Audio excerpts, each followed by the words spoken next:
Hello दोस्तों, welcome to Shubham classes. दोस्तों, आप सभी का मैं पीयूष आर्या हिंदी मीडियम के नंबर 1 चैनल शुभम क्लासेस में बहुत बहुत स्वागत करता हूं। तो मेरे प्यारे विद्यार्थियों, जैसा कि आपको एकदम section A section B complete कराते हुए मैं आ गया हूं आपके लास्ट 5 इयर्स में सेक्शन सी से आने वाले वोकैबुलरी के पार्ट पे। तो आज हम डिस्कस करने वाले हैं आपका क्या तो है एंटोनिम्स। जो अंतिम यानी पिछले 5 सालों में जो एंटोनिम्स पूछे गए उन्हीं के बारे में हम आज डिस्कस करेंगे। तो किसी भी क्लास के किसी भी बोर्ड के स्टूडेंट हो, वीडियो को शुरू से अंत तक जरूर देखिएगा, क्योंकि ये वीडियो आपके लिए एकदम नंबर देने वाली है। तो चलिए शुरू हो जाते हैं। ठीक है, तो सबसे बड़ी बात, एंटोनिम्स होता क्या है यह जानना है। एंटोनिम्स होता क्या है? एंटोनिम्स को हम कहते हैं अपोजिट वर्ड, ठीक है, और हिंदी में इसे कहते हैं क्या? विलोम शब्द। क्या कहते हैं? विलोम शब्द कहते हैं।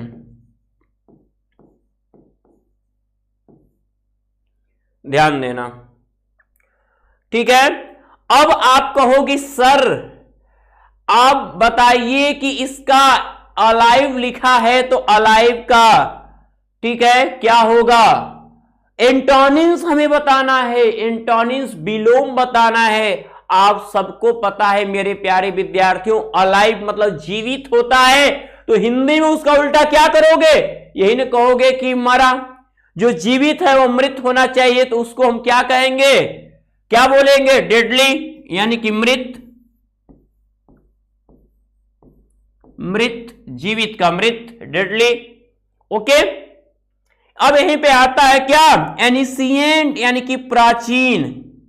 तो प्राचीन का आप तो कहोगे सर हमको पता है। तो क्या पता है? आप कहोगे सर अगर एनिशिएंट का मतलब प्राचीन होता है तो हम इसको हिंदी में कहेंगे कि जो सबसे आधुनिक हो, जो सबसे नया हो। तो उसके बारे में आप कहोगे तो बिल्कुल आप सही जा रहे हो। तो आप क्या लिख सकते हो? इसको मॉडर्न। इसकी इंग्लिश क्या बना सकते हो? मॉडर्न बनाओगे, ठीक है ना। अब आते हम अगले की तरफ। तो अगला हमारा क्या है? एडवर्सिटी है। और एडवर्सिटी का मतलब क्या होता है? विपत्ति। क्या होता है? विपत्ति होता है। तो अभी अभी आप कहोगे सर आपने तो पिछले बार बताया था वोकैबुलरी में सिनोनिम्स बड़ा कुछ, तो वो सिनोनिम्स था। तो विपत्ति का मतलब होता है संपत्ति, ठीक है। तो विपत्ति एकदम इससे ही मिलती जुलती वो इंग्लिश बनती है जो जिसका अर्थ होता है संपत्ति। तो उसे कहते हैं बच्चे हम प्रॉस्पेरिटी। क्या बोलते हैं? प्रॉस्पेरिटी बोलते हैं। क्या बोलते हैं? प्रॉस्पेरिटी बुलाया जाता है। अब उसके बाद होता है अगला है हमारा क्या? बून। बून का मतलब होता है वरदान। तो बताइए श्राप का क्या होता है? कमेंट करिए।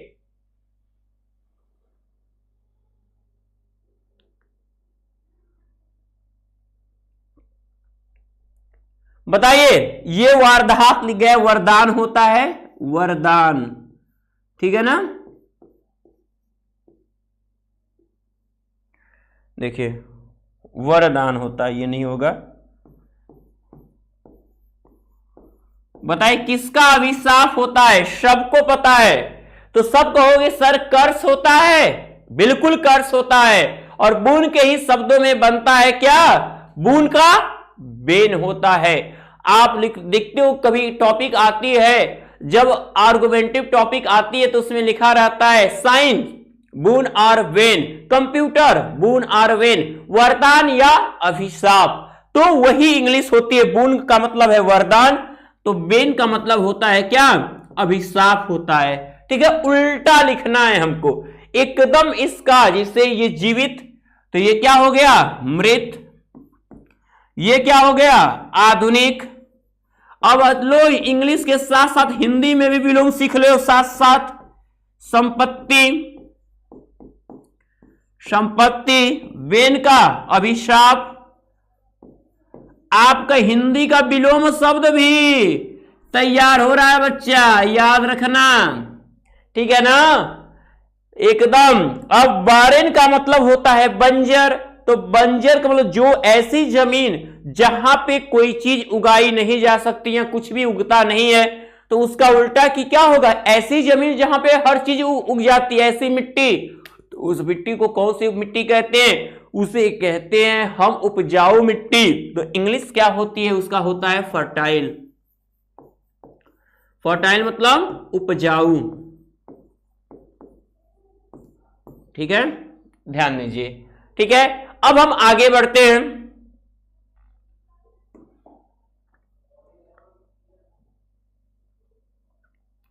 देखिए आगे है आपका क्या लिखा है, ब्रेवरी। ब्रेवरी का मतलब होता है बहादुरी। ब्रेवरी का मतलब बहादुरी। तो अब कहोगे सर बहादुरी का उल्टा क्या होता है, तो बहादुरी का उल्टा कायरता होता है। तो आप यहां यूज कर दोगे क्या, कावर्डाइश। कावर्डाइश मतलब कायरता। कायरता।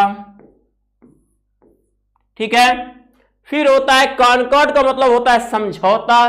तो समझौता का क्या हो जाएगा, समझौता का उल्टा, यहां कॉनकॉर्ड का डिस्कॉर्ड हो जाएगा। कॉनकॉर्ड का डिस्कॉर्ड, एकदम समझौता ना होना। डिफेंस का मतलब होता है रक्षा करना। ठीक है, तो इसका उल्टा क्या हो जाएगा, आक्रमण करना, रक्षा करना का डिफेंस का अटैक हो जाएगा या ऑफेंस हो जाएगा। डिफेंस का ऑफेंस हो जाएगा। ठीक है ना, आक्रमण करना। अब है क्या, डिफिशिएंट। ठीक है, डिफेंस मतलब होता है कृतघ्नता।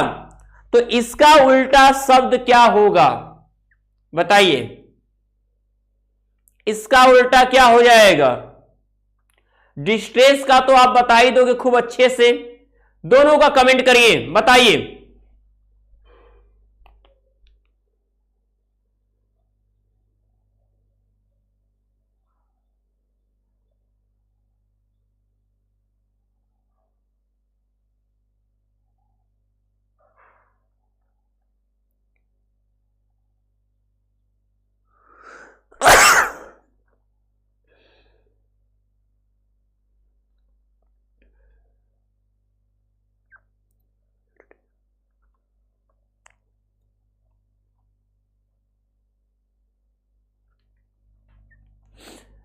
आप जानते हो कृतज्ञता का क्या होता है, अरे क्या बात करते हो। तो कृतज्ञता मतलब कृतज्ञता होना चाहिए। तो सिंसेरिटी शब्द आपने सुना होगा ना, सिंसेरिटी। ठीक है, कृतज्ञता, कृतज्ञता। ठीक है, और ये हताशा, यानी जब हताशा मतलब दुख होता है, दुख का सुख यानी हैप्पी। सुख दुख सबको पता था। ठीक है, चलिए अब इसके बाद हम आगे आते। अब इनका क्या होगा, सब लास्ट 5 इयर्स में आए गए क्वेश्चन है। तो अब एलिजिबल का क्या होगा इसके बारे में हम बात करते हैं। ठीक है, तो उससे पहले हम जान लेते हैं क्या कि आपके लिए सबसे बेस्ट चीज के बारे में हम बात करेंगे, वो क्या है।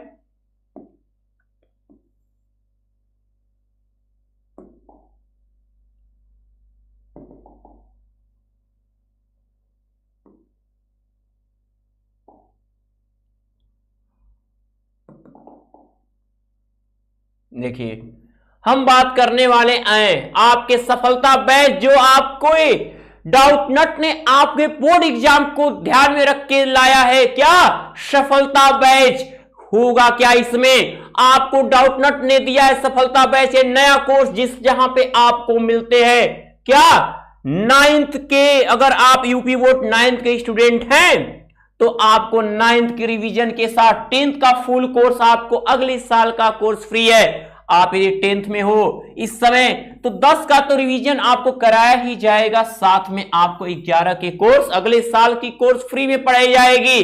अगर आप 11th के हो तो आपको 12th की कोर्स फ्री मिलता है, और अगर आप 12th के हो तो आपको जेईई नीट 2022 और 2023 की तैयारी फ्री होती है। और अगर आप चाहते हो कि आप 10th के बाद ही जेईई नीट की तैयारी करना चाहते हो तो अभी डाउटनट से जुड़ो और 10th की तैयारी करो और साथ में पाओ आप 2024 तक का जेईई नीट की तैयारी फ्री।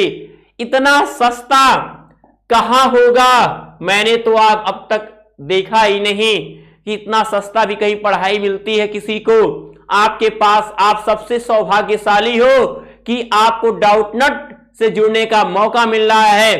तो आप सबसे सस्ते की गारंटी, क्योंकि अगले साल के कोर्स पे आपको फ्री है। क्यों है सबसे सस्ता? आप तो एक साल पे किए, लेकिन आपको ये दे क्या रहा है? आपको डेली क्लासेज, प्रीवियस ईयर के पेपर, टीचर्स के notes, everyday homework, doubt solving, top books video solution, साथ में प्रैक्टिस पेपर और टेस्ट सीरीज जो आपके पूरे तैयारियों को करता है एकदम मजबूत। यानी कि आपका 95 प्लस का जो सपना है वो डाउटनट आपको साकार कर देगा। लेकिन कब? जब आप जुड़ोगे। समय मत गवाओ, जितना जल्दी हो जुड़ो और अपने आप को एक टॉप लिस्ट में करने के लिए, एक इतिहास रचने के लिए डाउटनट के साथ जुड़ो, क्योंकि ऐसा करके इन बच्चों ने दिखाया है। कमलप्रीत ने, कोमल ने और ऋषित ने 100% स्कोर अपने सब्जेक्ट में किया हुआ, और वो ऐसा आप भी कर सकते हो। ठीक है, तो देर ना करें। और आपको करना क्या है? ज्यादा नहीं, आपको इस दिए गए नंबर पे कॉल करना है 012471585250, और आप डिस्काउंट पाने के लिए, 10% डिस्काउंट पाने के लिए आप SHUB10 यूज करिए, शुभ 10, और इस ऑफर का लाभ उठाएं। तो मेरे प्यारे विद्यार्थियों, जुड़िए। और उससे पहले चलिए हम बात करते आपके लास्ट और कुछ एंटोनिम्स जो बहुत ही इंपॉर्टेंट रहे हैं। जैसा कि देख सकते हैं, एलिजिबल, एलिजिबल के एंटोनिम जिसको कहते हैं योग्य, तो इसको क्या आप कहोगे? एलिजिबल का बहुत ही शानदार है, बस बता दोगे तो हम समझ जाएंगे। एलिजिबल है, फ्रीडम, आजादी है। मैंने इसके पहले इसको बताया हुआ और डिस्कस किया हुआ है आपके बीच, तो मैं चाहूंगा कि आप इसे कमेंट बॉक्स में कमेंट करो जितना जल्दी हो सके। मात्र 10 सेकंड के अंदर कमेंट होना चाहिए। चलिए,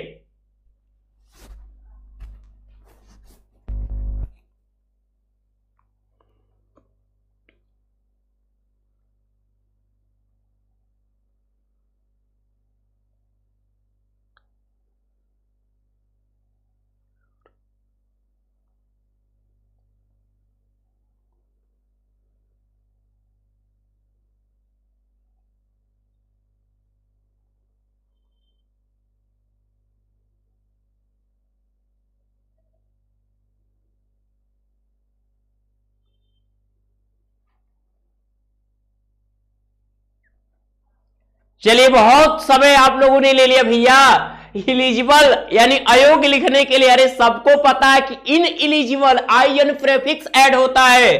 ठीक है, तो आई एन लगा दीजिए। इन इलिजिबल, इन इलिजिबल, अयोग्य।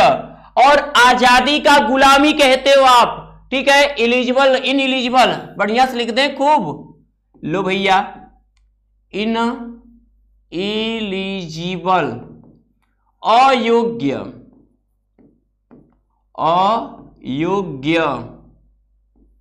ठीक है, अब यहीं पर फ्रीडम, तो फ्रीडम यानी आजादी का क्या हो जाएगा? स्लेवरी, यानी क्या? गुलामी।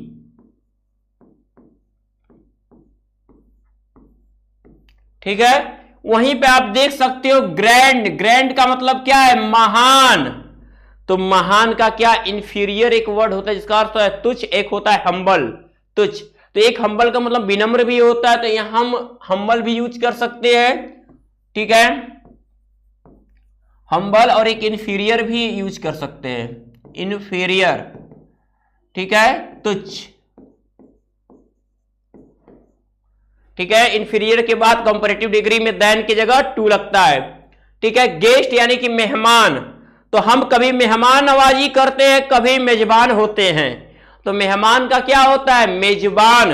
तो मेजबान को हम क्या कहते हैं? हम कहते हैं होस्ट, यानी हम होस्ट कर रहे हैं, हम मेजबानी कर रहे हैं आपकी, तो इसे कहते हैं मेजबान।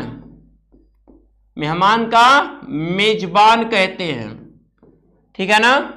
वहीं पर हम आते इंक्लूड, इंक्लूड का मतलब होता है शामिल करना। देखो दो चीज होता है, इन आने पे दो चीजें बनती है अपोजिट में, इन से होता है आउट, इन से होता है एक्स, यानी एक्स कर देने पर भी वो अपोजिट होता है प्रेफिक्स यूज करने पे, इंक्लूड या आउटक्लूड। तो हम यहां क्या कर सकते, कभी इनपुट और आउटपुट सुनते हो तो यहां पे हम इन को हटा के एक्स कर दें, तो एक्सक्लूड यानी कि क्या, बाहर करना, निकालना, ठीक है, इंक्लूड का निकालना हो जाएगा।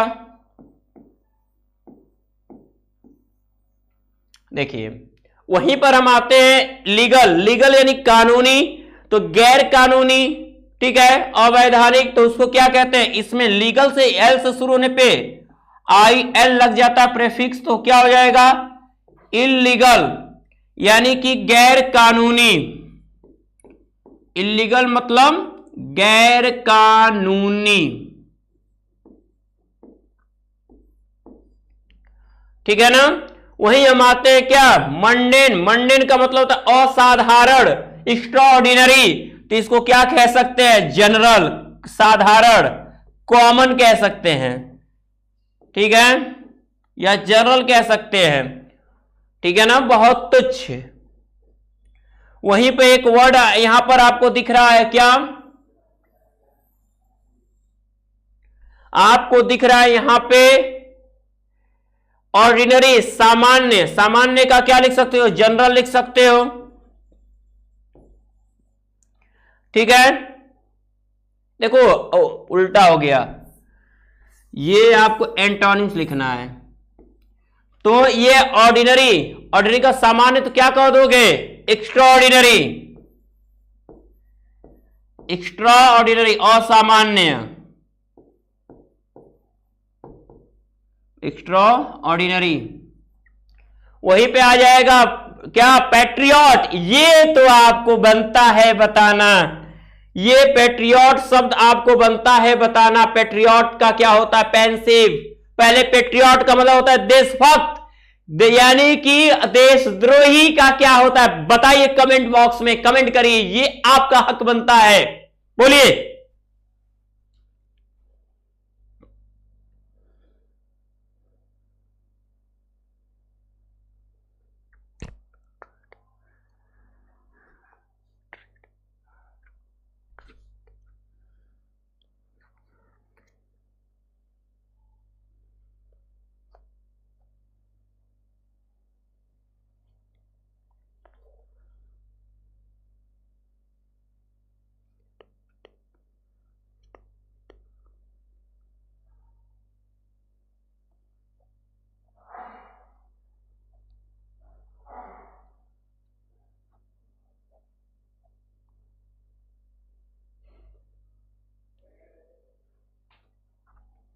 वाह, कई लोगों ने तो बता ही दिया है किस चीज को, गद्दार का। देखिए देशद्रोही, ये जानना बहुत जरूरी है बच्चा, ठीक है। आपका ट्रेटर, इसको कहते हैं गद्दार, काफी इसके बारे में आप लोगों ने सुना होगा, जब लड़ाई आप देखते होगे इसके, ये दोनों शब्द बहुत यूज किए जाते हैं। पेंसिव का मतलब होता है चिंतित यानी दुखी, तो दुखी का क्या हो जाता है, खुशी, ठीक है, हैप्पी, खुश। वहीं पे आता है रा का मतलब होता है कच्चा, तो कच्चा का क्या हो जाएगा, पक्का, यानी पका हुआ, तो राइप हो जाता है पका हुआ। रॉ मैंगो, राइप मैंगो, कच्चा आम, पक्का आम, कच्चा पापड़, पक्का पापड़ सुनते होगे। तो रेगुलर, तो जब कभी भी आर से शुरू होगा, रेगुलर मतलब क्या होता है, नियमित, ये देखिए गलत हिंदी लिखी गई है, रेगुलर मतलब नियमित, ये हो जाएगा इर्रेगुलर, इर्रेगुलर। वही होता है वर्च्यू, वर्च्यू का मतलब होता है गुण यानी गुण धर्म। तो पाप किसके मतलब होता है, वाइस का मतलब होता है पाप, वर्च्यू से ही बनता है वाइस, यानी कि गुण का दोष, ठीक है। विजडम मतलब बुद्धिमानी, तो बुद्धिमानी का आपका क्या हो जाता है यहां पे, स्टूपिड, तो स्टूपिड, तो जब विजडम या बुद्धिमानी दिया तो स्टूपिडिटी कर दीजिए, बेवकूफी कह लीजिए, स्टूपिडिटी बेवकूफी, ठीक है। अब ये आपको तो आ गए, ठीक है। तो मेरे प्यारे विद्यार्थियों, अब मैं आपसे यही कहूंगा, जो ये 5 साल का मैंने आपको बताया है, इसको एकदम नोट करके लिख जाइए और तैयार कर जाइए। बाकी इसके पहले भी बताया गया है, जो डिस्क्रिप्शन बॉक्स में उसके लिंक दी गई उसको भी आप ओपन करके उस वीडियो को भी जो नहीं देखे हैं देखकर लिख जाइए, याद कर जाइए। हर एक सेक्शन अब मैं आपको लेके चल रहा हूं। अब वीडियो को कर दीजिए ज्यादा से ज्यादा लाइक और शेयर। तो मेरे प्यारे विद्यार्थियों, अब मैं पीयूष आर्या आपसे लेता हूं विदा। Good luck.